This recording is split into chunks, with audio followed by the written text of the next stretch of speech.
Bonjour à tous et à tous, bonjour à tous les suiveurs et à tous les inconditionnels de Grégoire Omnisport. Quand c'est important, c'est sur Grégoire Omnisport. Moi, je vais aimer de partager vidéo donc officielle qui Mbappé est bien dans le groupe du Paris Saint-Germain face à Dortmund. Donc, 23 GMT, on aura l'opposition, un choc, un match déterminant pour donc, le Paris Saint-Germain cette saison face à Dortmund. Donc, Mbappé, il était malade, testé au coronavirus. Test négatif, il est présent dans le groupe, donc il va faire partie du groupe parisien face à Dortmund. De même que Idrissa Gana Gueye, mais Thiago Silva est absent. Thiago Silva ne va pas jouer la rencontre. Donc il y a 5 ans, le Paris Saint-Germain éliminé Chelsea à Stamford Bridge, match nul, 2 buts partout. Donc avec Ibrahimovic qui avait donc occupé d'un carton rouge, mais donc le Paris Saint-Germain s'était imposé, donc c'était qualifié avec un match nul, 2 buts partout sur le terrain des Blues de Chelsea. Officiel, le coronavirus, l'AS Roma ne se rendra pas à Séville pour disputer les donc 8e de finale de la Ligue Europa parce que c'est un avion bi war a jóge Rome autorisé wu leen ñu atterrir donc sur le sol espagnol.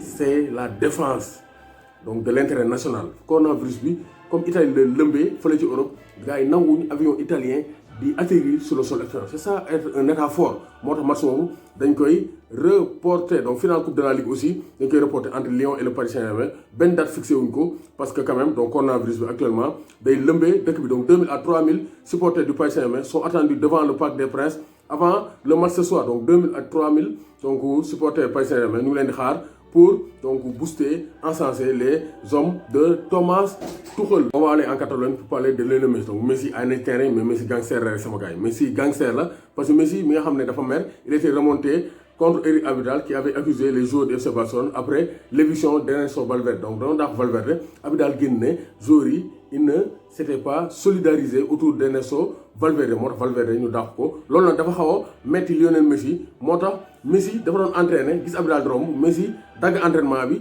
et donc le ton est sérieusement monté entre Messi et Abidal. Abidal dafa ñëw Messi àkkisi ko donc xulóog moom ba gars yi ñooy mujjee séparé. Donc ça chauffe donc au niveau du Barça, donc attiré par la prise de position de Abidal. Donc gis nañ ne les responsabilités de la direction doivent aussi assumer leurs responsabilités. Donc loolu la Messi wax nee na les responsables de la direction doivent assumer leurs responsabilités. Donc à ce rythme on donc va vers un licenciement d'Abidal parce que Messi c'est l'intouchable te ku ko laal di nga am problème. Donc en effet de nombreux joueurs comme Jordi Alba et Luis Suarez aussi n'ont pas hésité à tenser Eric Abidal. ñoom dañoo soutenir Lionel Messi dans ses déclarations parce que nee na Abidal respecté wu joueurs yi parce que benn joueur manqué wul de motivation donc pour soutenir Valverde. Mais dafa jotoon ñu dàq Valverde ñu dàq ko mais il n'y avait pas un manque de motivation wala benn groupe bi nga xamante ni dañ doon fomenter benn coup d'état pour éliminer Valverde. Moo tax actuellement joueurs yi ak Abidal neexul trop, surtout Lionel Messi le patron du Barça a un problème sérieux avec Eric Abidal. Moo tax Abidal il va vers le licenciement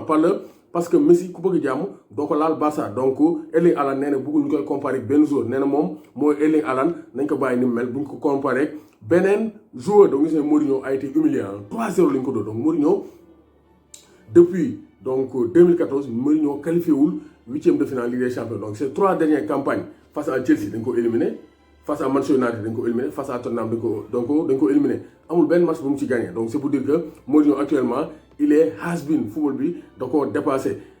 Reverra-t-on le génie Mourinho une fois donc en Ligue des Champions? En tout cas ce sont des points d'interrogation. Mais Mourinho actuellement maintenant trop calme. La sensation des 8e de finale de la Ligue des Champions, c'est Josip Ilicic, l'international slovène de 32 ans, devient le plus vieux buteur à avoir claqué un quadruplé en Ligue des Champions. Mooy joueur bi nga xam ne moo gën a mag donc moo ëppi at ci joueur yi mës a dugal un quadruplé en Ligue des Champions. Donc Josip Ilicic avec 32 ans. Donc gis nañ ne Ilicic nee na parewul pour arrêter parce que il fait mieux que Cristiano Ronaldo et Kylian Mbappé. 14 buts en 11 matchs en 2020. Donc Josip Ilicic est beaucoup plus fort que Cristiano Ronaldo et Haaland donc durant cette année 2020. Donc c'est dire qu'il y a des joueurs qui ne font pas beaucoup de bruit mais qui font d'excellentes performances. Donc Ilicic est plus fort que Cristiano Ronaldo et Haaland. 14 buts en 11 matchs. Donc il n'y a pas donc Haaland et Cristiano Ronaldo qui font autant que donc Josip Ilicic. Donc Ilicic aussi dans l'histoire de la Ligue des Champions parce qu'il devient le 4e joueur à avoir réalisé un quadruplé en phase à élimination directe, c'est-à-dire des huitièmes de finale à la finale. Nga dugal ci 4 bi ci benn match.